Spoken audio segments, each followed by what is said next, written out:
할렐루야. 이기는 대화. 부부간에도 토닥토닥 잘들 토닥거리죠. 근데 누군가는 분명히 하나 이깁니다. 근데 어느 책에 보니까 이기는 대화, 그 책을 사다 놓고 읽다 보니까 그래, 참 도움은 많이 되는구나.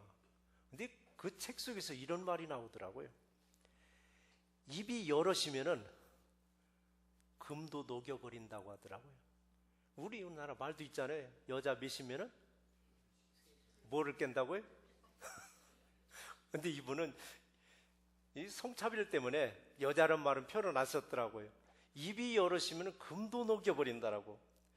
금을 녹일 만큼 엄청난 위력의 말을 만들어 나가고 있습니다. 우리는 말을 만들어 나갈 때 믿음의 덕을 세울 수 있는 믿음의 말만 골라서 하는 우리 새날교회 되시기를 주의 이름으로 축원합니다. 오늘날의 정보의 홍수 속에서 우리는 허우적거릴 때가 있습니다.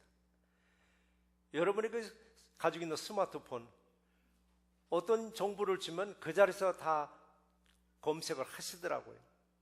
스마트폰, 아이패드, 컴퓨터, 그 다음에 각종 미디어들, 어마어마하게 많은 정보의 홍수 속에서 내가 생각하는 것이 아니라, 여러분, 내가 생각하는 것이 아니라 오히려 생각을 지배당하고 있다라고 그 책에서 기록을 했습니다.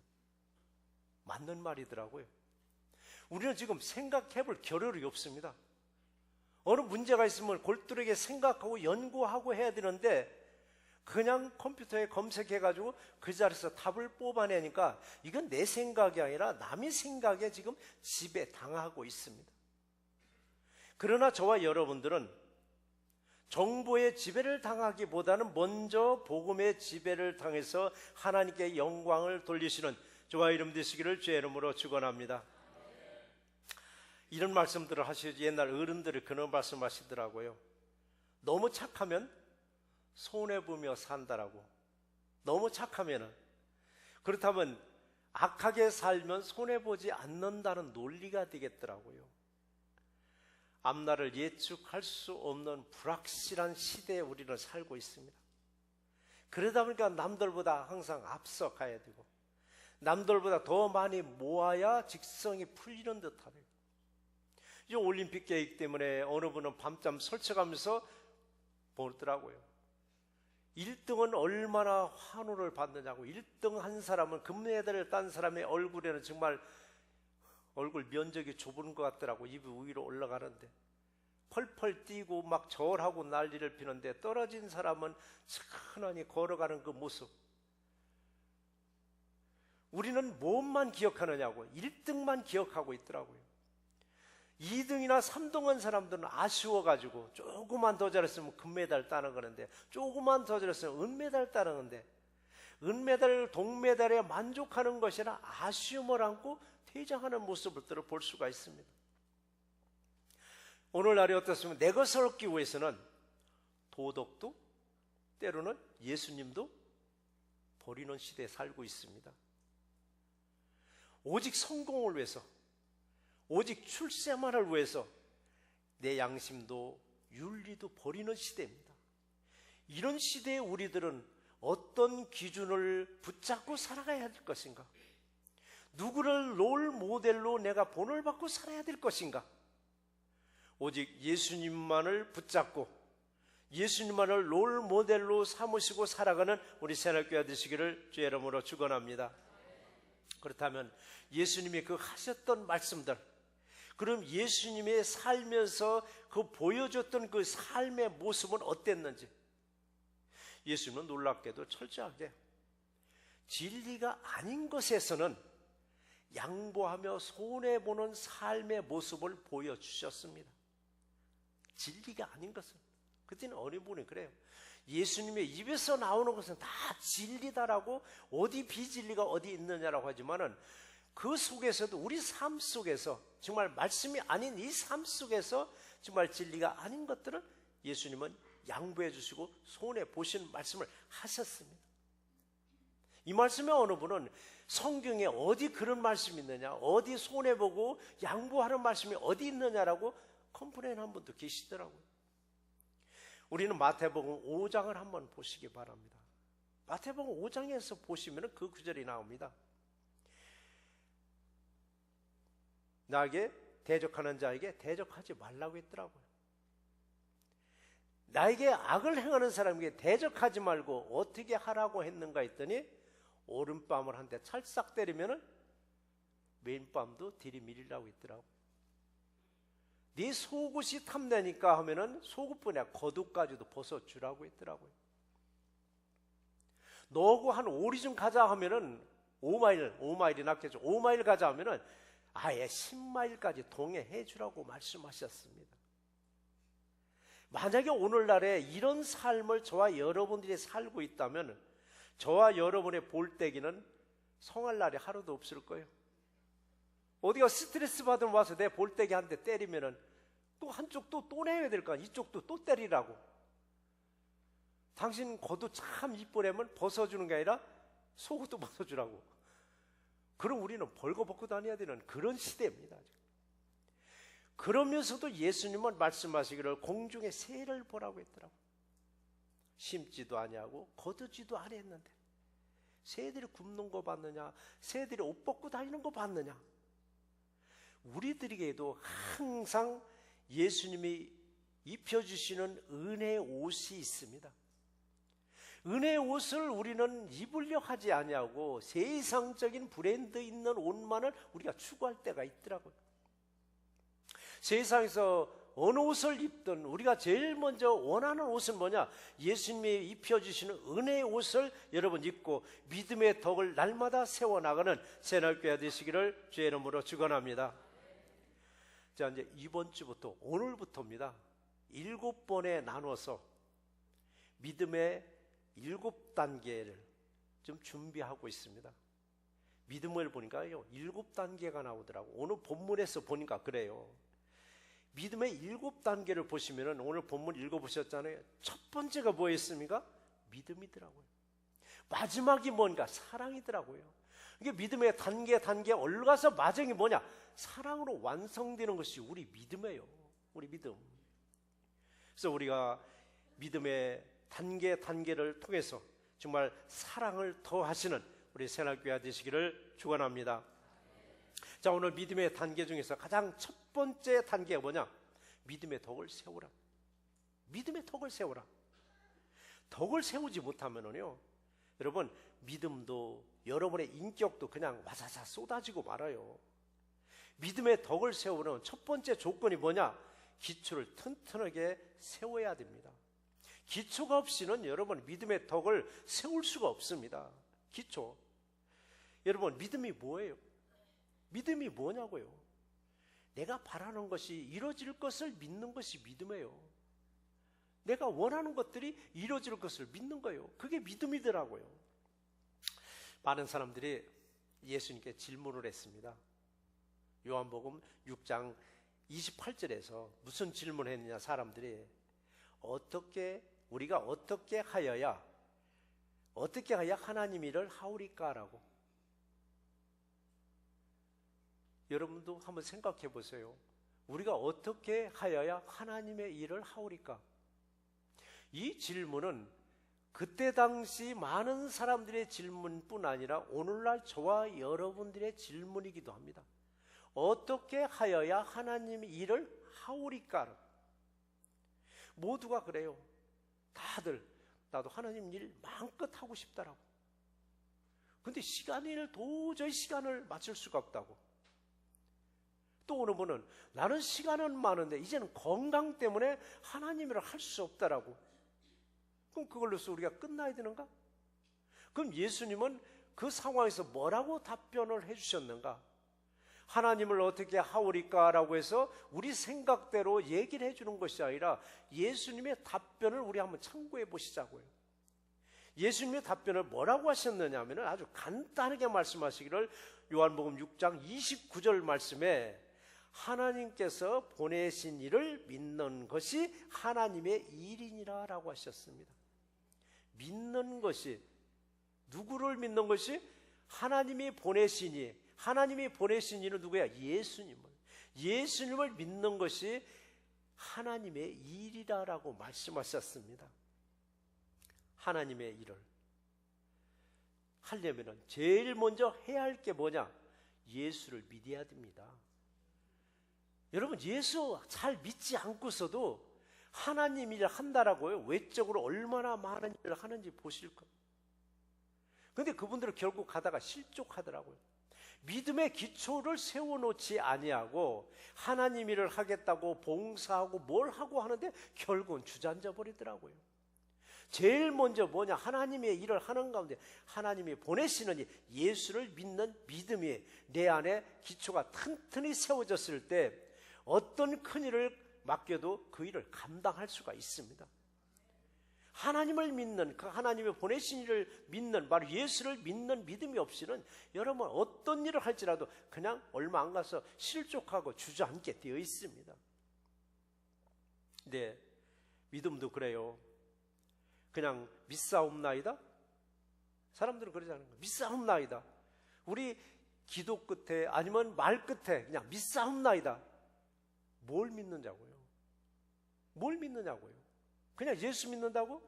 예수 믿는다고 믿사옵나가 아니라 어떻게 믿으라고 하는가? 주는 그리스도 살아계신 하나님의 아들이라는 신앙 고백이 날마다 우리 입에서 나와야 됩니다. 주는 그리스도, 그리스도는 누구예요? 메시아입니다. 그리고 살아계신, 우리는 때로는 하나님이 살아계셨나? 죽었는가?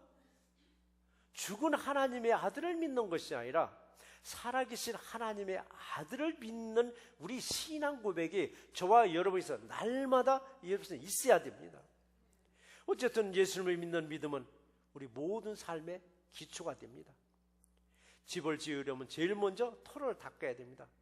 그 터를, 바로 기초를 어떻게 닦느냐에 따라서 내 삶의 기초가 튼튼할 수도 있고 내 삶의 기초가 부실할 수도 있습니다.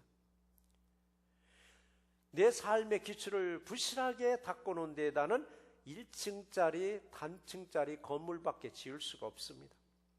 그러나 내 삶의 기초를 튼튼하게 닦아놨더니 수십 층 고층 건물도 지을 수가 있고, 아예 기초를 안 닦아놨더니 거기다가 무슨 집을 하나 지을 수 있을까요? 개집밖에 더 짓겠느냐고요. 우리 인생이 개집을 짓는 인생이 아니라 고층을 빌딩을 지을 수 있는 믿음의 기초를 튼튼하게 세워나가는 우리 새날교회 되시기를 주의 이름으로 축원합니다. 여러분, 믿음의 기초는 내 삶의 기초입니다. 기초가 튼튼해야 세상 어떤 비바람이 몰려와도 끄떡없이 견딜 수 있고 세상 어떤 죄악 가운데서 우리는 뚫고 지나가고 이길 수가 있습니다. 그리고 내가 튼튼한 믿음으로 세워졌을 때 바로 우리는 이웃들에게 복음을 전할 수가 있습니다. 믿음의 기초가 약하면은 허술한 집을 짓게 되어 있고 허술한 집을 짓다 보니까 내 믿음 겨우 나 하나 지탱할 정도입니다. 내 믿음이 겨우 나 하나 지탱할 정도로. 그러나 예수님은 나를 지명하여서 불러서 너는 내 것이라고 하셨습니다. 저와 여러분들은 하나님의 소유입니다. 하나님의 소유이니까 하나님의 여러분들의 모든 것을 다 챙겨주십니다. 건강도 챙겨주시고 굶지 않게 물질도 챙겨주시고 어디 가서 기죽지 않게 기도 세워주십니다. 왜 그러느냐고요. 하나님이 우리를 그렇게 챙겨주시는 이유가 있습니다. 나를 통해서 바로 다른 이웃들에게 복음을 전하게 하시려고, 복음을 전하게 하시려고 우리를 이렇게 챙겨주시고 우리를 의로운 길로 인도해 주십니다. 그런데 문제는 주님이 쓰시려고 했더니 준비가 안 됐답니다. 준비. 그래서 우리는 항상 준비된 사람이 돼야 됩니다. 언제 어느 때 주님이 나 좀 보자 했을 때 아멘 예수의 오시옵소서라고 웰컴할 수 있는 자세가 돼야 되는데 준비가 전혀 안 된 것 같습니다. 준비가. 주님은 나를 쓰시려고 믿음의 기초를 튼튼히 세우는 거 잘 아세요. 한 사람 한 사람 볼 때 믿음의 기초가 튼튼해요. 아주 튼튼한데 보니까 정리가 안 됐습니다. 정리가 안 됐다면 뭐냐? 무질서하다는 얘기입니다. 자, 무질서하다는 건 뭐냐? 예수님은 내 죄를 위해서 죽기까지 했는데 나는 주를 위해서 하는 게 하나도 없습니다. 주는 나를 위해서 죽기까지 했는데 나는 주를 위해서 어떤 배려하는 마음 자세가 전혀 없습니다. 그러니까 정리가 안 된 거예요. 믿음은 세워졌는데 나는 주를 위해서 무엇을 할 것인가? 이게 정리가 안 되다 보니까 주를 향한 어떤 배려하는 믿음이 하나도 없는 겁니다. 그리고는 내가 하고자 하는 말만 열심히 늘어나요. 우리는 입을 열어서 말을 할 때도 내가 하고자 하는 말보다도 주님이 원하시는 말을 더 할 수 있는 저와 여러분들이 되셔야만 합니다. 말은 청산유수인데 말 잘하는 사람 만나면은요, 참 얼마나 말을 잘합니까? 듣는 사람이지만 그냥 어떻게 그냥 넘어갈 만큼. 말은 청산유수인데 문제는 뭐냐? 말과 행동에서 딴 모습이 나오는 거예요. 말과 행동에서. 그러면 아무리 말이 청산유수같이 물 흐르듯이 흘러갈지라도 그 사람의 행동에서 달리면은 처음에는 다 넘어가지만은 시간이 가다 보니까 다 들통나더라고요. 다 들통나고 나니까 저 사람은 속에 아무것도 없어. 깡통이야. 말은 잘하는데 그 사람의 속에는 아무것도 없는 깡통이라고 말하네요. 깡통은 때려보면 시끄럽기만 합니다. 그러나 안이 가득 차면은 때리면 둔탁한 소리가 나는 거예요. 그래서 저와 여러분들에게도 안이 꽉 차 있어서 말과 행동이 늘 일치된 삶 속에서 정말 어느 누가 보더라도 참 저 사람은 신뢰할 만한 사람이야, 저 사람만 믿을 만한 사람이야 라고 칭찬받는 우리 새날교회가 되시기를 주의 이름으로 축원합니다. 그래서 여러분, 믿음을 가졌다고 하면서도 내게서 정말 덕이 나와야 돼요. 덕. 근데 덕은 뭘로 쌓느냐? 여러분, 놀랍게 입술이더라고요. 겉모습은 얼마나 거룩하고 풍채 좋고 누가 보더라도 참 인품 있어 보이는데 이게 대화를 해봤더니 정말 누가 봐도 덕이 없는 말을 막, 행동을 보더라도 너무 덕이 없는 행동이 나와요. 지금 미중 대통령 후보 중에 한 분 여러분 잘 보시잖아요. 후보 중에 한 분 보세요. 덕 있는 말을 하나, 덕 있는 행동을 하나. 그래도 그 사람 좋다고 쫓아다니잖아요. 우리는 누가 될지는 아무도 몰라요. 단지 우리는 기도하시기를 누가 될지언정 하나님이 원하시는 사람이 될 수 있기를 여러분 기도해 주세요. 사람들이 새날교회 성도 한 사람 한 사람을 보면 참 달라도 달라. 믿음의 기초도 튼튼하고 언어도 보니까 덕스러운 언어라더라. 행동도 정말 덕스러운 행동을 해라고 칭찬받는 우리 새날교회 되시기를 제 이름으로 축원합니다. 자, 믿음의 기초를 세우는데 과연 어느 때 확실하게 세워지는가 했더니 카일 아이들먼이라는 그 미국 목사님이 계셔요. 이분을 제가 간간히 말씀을 드렸던 분 중에 한 분이에요. 그분 책을 소개를 했기 때문에. 그분 책이 제일 유명한 게 제자인가 팬인가 제자인가. 그 책 소개할 때 여러분 기억하실 거예요. 우리들의 삶은, 우리들의 신앙은 제자인가? 우리들의 신앙은 팬인가? 팬은 잘 나갈 때 환호성을 지르다가도 인기가 떨어지면 싹 빠져나가요. 제자는 죽음을 불사하고 끝까지 그 말씀을 증거하는 사람이 제자입니다. 카일 아이들만이라는 목사님이 또 다른 책을 썼는데 지금 제가 읽고 있는 책입니다. 나의 끝, 예수의 시작이라는 책 제목입니다. 나의 끝, 예수의 시작. 그 중간 소제목에 보니까 그런 말씀이 있더라고요. 하나님의 나라는 내 잔고가 제로가 되었을 때 시작된다라고 얘기를 했더라고요. 하나님의 나라는 여러분의 밸런스, 그러니까 밸런스라는 것은 은행의 잔고도 말하지만은 우리의 삶의 모든 삶의 밸런스가 제로로 됐을 때 하나님 나라가 세워진다라고. 이때 비로소 예수님을 만나서 믿음의 기초를 세울 수 있더라고요. 이와 비슷한 말씀을 하신 분이 계십니다. 헨리 나우엔이라는 그 신학자, 그 박사님이 그랬었죠. 헨리 나우엔 하면 여러분들은 제일 먼저 기억나는 게 상처받은 치유자지만, 그분이 또 다른 책, 오래된 책이지만 내리막길에서 만난 예수님이라는 책도 있습니다. 헨리 나우엔이라는 이 박사님은 참 잘 나가던 분 중에 한 분 있었습니다. 하버드 대학교 교수로서 인기가 계속 올라가고 있었습니다. 계속 올라가고 있을 때 딱 사표를 냈습니다. 왜 사표를 냈는가? 나는 신학을 연구하는 사람인데 내 명성은 하늘로 계속 올라가는데 나는 예수님을 만나지 못했다는 얘기입니다. 얼마나 솔직한 고백이냐고요. 사표를 내고 어디로 갔느냐? 정신박야자 시설로 내려갔습니다. 거기서 그들의 목욕시켜주고 그들의 시중 들어주고 그들을 위해서 청소해주고 뒷바라지를 다 해주면서 거기에서 예수님을 만난 거예요. 그래서 책 제목이 내리막길에서 만난 예수님 제목이 그렇게 붙었습니다. 카일 아이들만한 이 목사님도 바로 그거예요.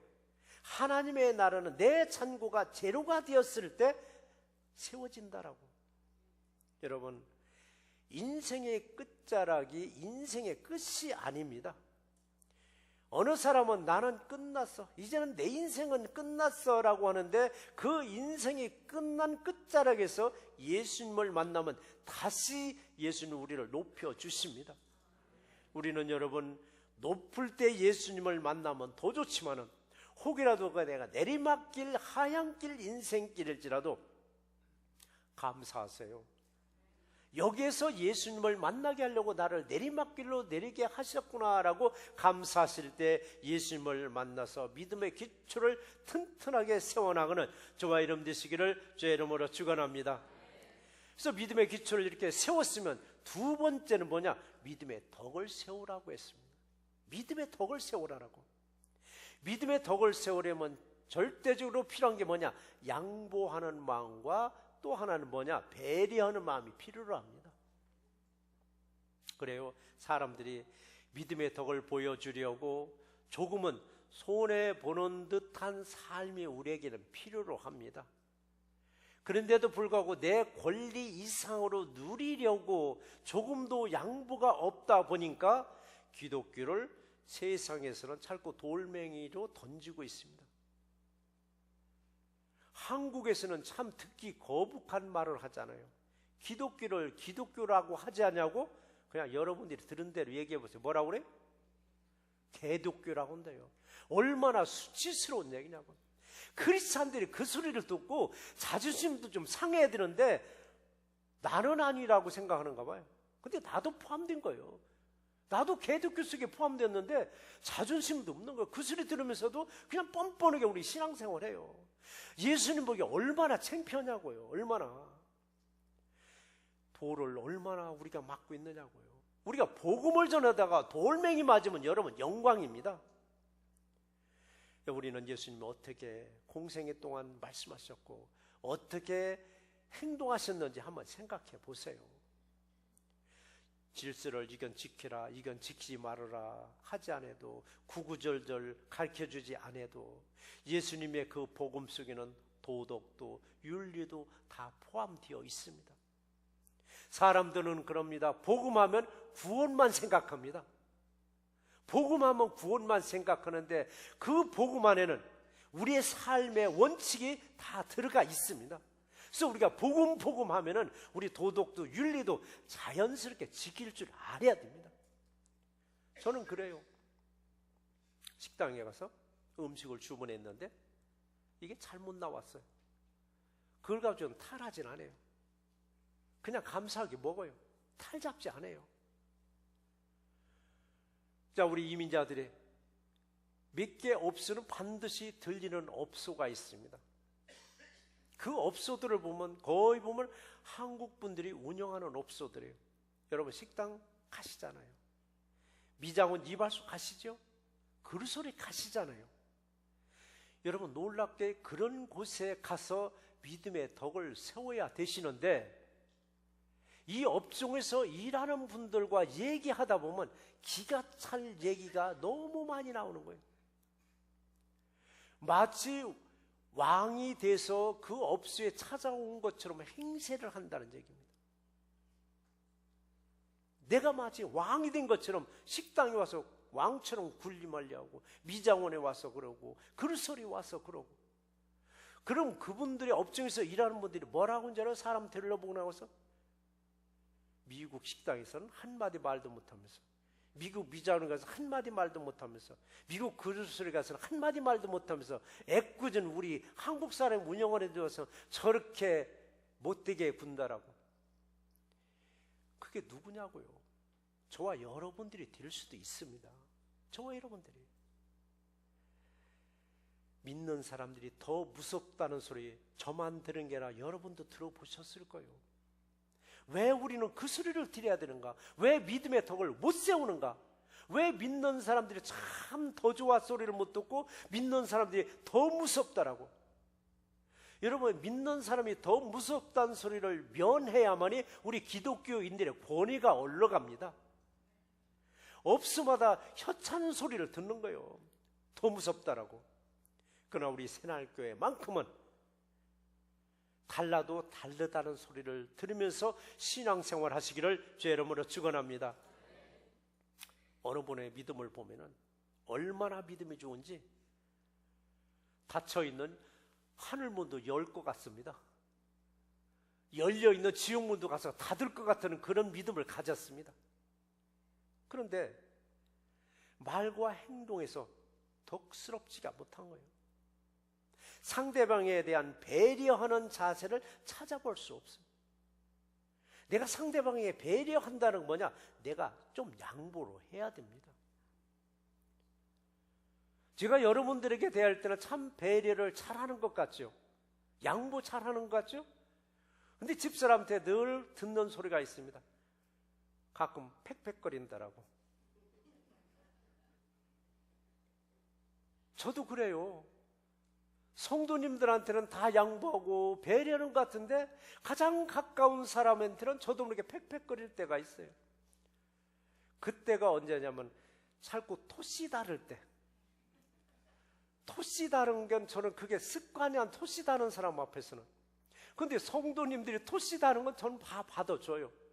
근데 가장 가까운 사람 계속 토시 다르면 저는 막 팩팩거리는 거예요. 그래서 사역자들이 저 토시 다르면요 저는 질색합니다. 토시 달지 말라라고.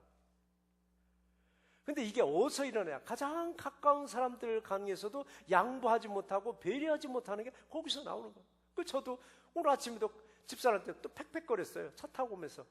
그래서 한 차 타고 오면 안 되는데 주일날에는. 미안하더라고요. 속으로 참 미안해. 근데 미안하다는 걸 알으면 개선해 나가잖아요. 근데 많은 사람들이 미안한 줄을 모른다는 게 문제더라고요. 그러니까 더 무섭 소리를 우리는 면하지 못하는 거예요. 더 무섭다라고. 그래서 우리는 사람이 보이는 곳에서나 보이지 않는 곳에서나 좀 손해 볼지라도 좀 양보하고 배려해 주는 이 모습을 보면은 예수님은 결코 우리가 손해 보지 않게 어느 것이라도 다시 채워 주심을 믿는 우리 새날교회 되시기를 주의 이름으로 축원합니다. 그래서 우리가 믿음의 덕을 세우려면은 상대방에게 배려하는 마음이 있어야 합니다. 한 예로 그래요. 우리 언어에는 크게는 두 종류로 나오더라고요. 상대방에게 전하는 언어가 어느 사람은 독서를 합니다. 근데 어느 사람은 덕담을 합니다, 여러분. 독서는 뭐냐고요? 상대방에게 돌멩이 던지는 거예요. 그분하고 얘기하면 뭔가 가시로 꼭꼭꼭 찌르는 듯한 느낌을 드는데 그분은 모든 사람들에게 이렇게 꼭꼭꼭 찌르는 얘기, 독서를 하더라고요. 근데 어느 사람은 덕담을 해요. 덕담을 해요. 많은 사람을 치유해주고 회복시켜주는 힘이 있습니다. 나는 어떤 언어를 즐겨서 하는가? 나는 독서를 잘 퍼붓는가? 아니면 덕담을 잘 하는가? 오늘날에는 여러분 입술로 독서를 하거나 덕담도 안 해요. 입술로 하지 않고 뭘로 하세요? 손가락으로 하더라. 손가락으로. 손가락으로 지금 다 할 얘기 다 하고. 근데 이 문자가 참 좋긴 좋잖아요. 껄끄러운 사람한테는 참 좋아요. 그냥 문자로 딱 전달을 상황을. 말하기 싫은 사람한테 그냥 전달하기 너무 좋은 건데, 이 문자는 생명력이 없어 보여요. 생명력이. 언어의 대화, 바로 대화하는 속에서 우리 생명력이 있어야 되는데, 문자는 너무 기계화됐잖아요. 이 말하기 껄끄러워서 문자를 보냈는데, 그래서인지 어느 교회 목사님, 꽤 큰 교회 목사님이신데, 자기는 카톡 프로그램을 안 깔았대요. 아니, 이 시대에 그걸 왜 안 깔아 그랬더니 어쨌든 안 깔았대요. 그래서 안 깔았다고 문자가 안 되느냐? 거기 당시 텍스트 또 되는데 얼마든지 하는데 그냥 깔고 성도를 그냥 교통해. 그냥 성도 배려하는 차원에서. 사실 저도 사실은 처음에는 카톡 프로그램을 빼버릴까 하다가 아니구나. 이게 성도님들에 대한 배려이구나. 성도님들 저를 위해서 좋은 글씨, 문기가 있으면 보내주시고 좋은 사진도 있으면 보내주고 저를 위한 배려인데 그가 막으면 안 되겠다 싶어서 저도 카톡 프로그램을 깔아놓고 여러분들하고 교류를 하잖아요. 이 교류하는데 참 좋은 면도 많이 있습니다. 그러나 문자는 기계적이더라고요.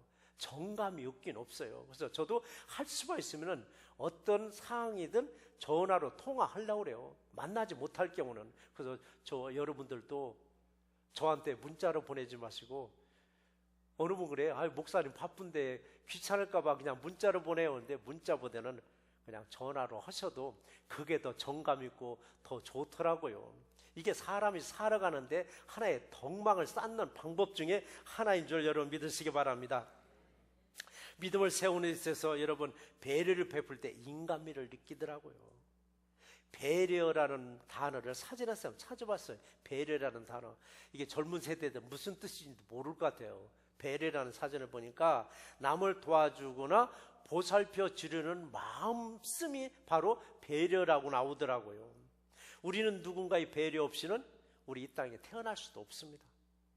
그리고 이 땅 마지막 또 하직하는 순간 누구의 배려를 받으면서 또 하직해야 되는 게 우리의 배려받는 삶이고 배려해주는 삶이더라고요. 근데 어려운 그래요. 나는 절대 누구의 배려 없이 누구의 도움 없이 나는 오늘 이때까지 살아왔고 앞으로도 살 거라고 그럴까요? 그분이 배려 없이는 살 수 없는데 우리는 배려 없이는 살 수가 없습니다. 내가 배려를 받았으면 나도 누군가를 배려할 수 있는 믿음을 갖는 저와 여러분 되시기를 주의 이름으로 축원합니다.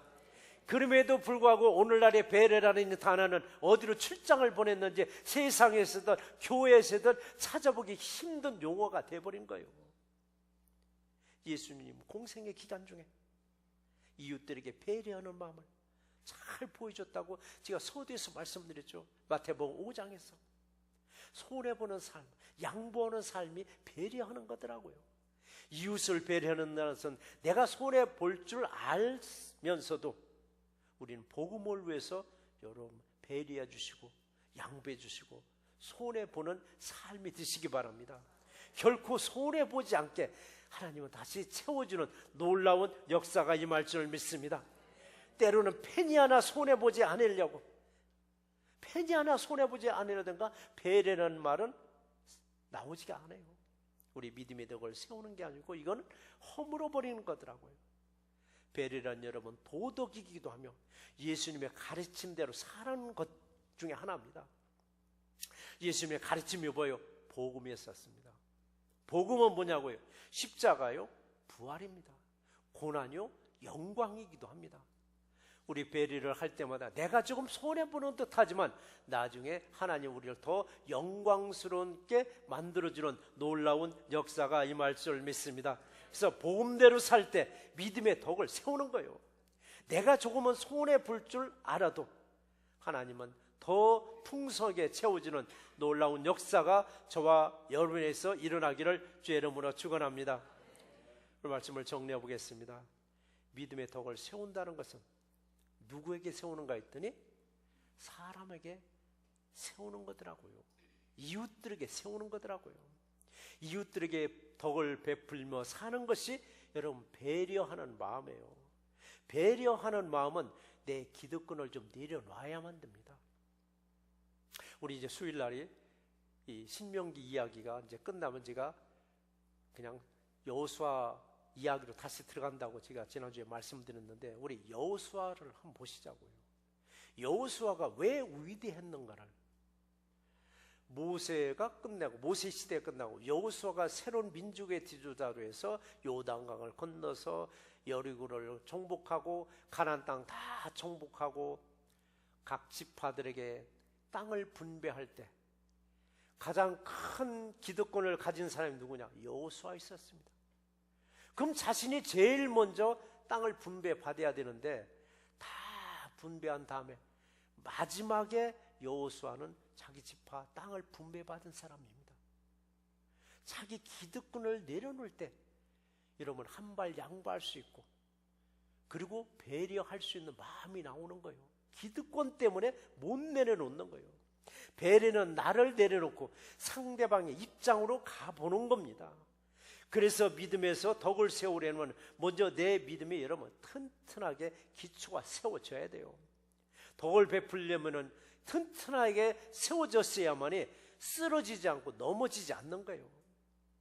믿음의 기초는 뭘로 닦으라고요? 하나님 말씀으로 닦으라고 했습니다. 제가 간간히 말씀드리죠. 우리 덮어놓고 믿지 말자고. 덮어놓고라는 말은 또 이 책만 덮는 거 말고 이 말도 되더라고요. 어느 사람은 덮어놓고 일을 저지르는 사람이 있더라고요. 그게 아니라 제가 말하는 이 성경책 덮어놓고 밀지 말고 펼쳐놓고 믿자, 그 얘기입니다. 펼쳐놓고 하나님의 말씀으로 우리 신앙의 기초를 세워나가자는 얘기예요. 말씀으로 기초가 잘 닦여져 있을 때 이웃을 배려하면서 여러분 덕을 세웁니다. 항상 믿음의 덕을 세워나가는 우리 새롭게 되시기를 주의 이름으로 축원합니다.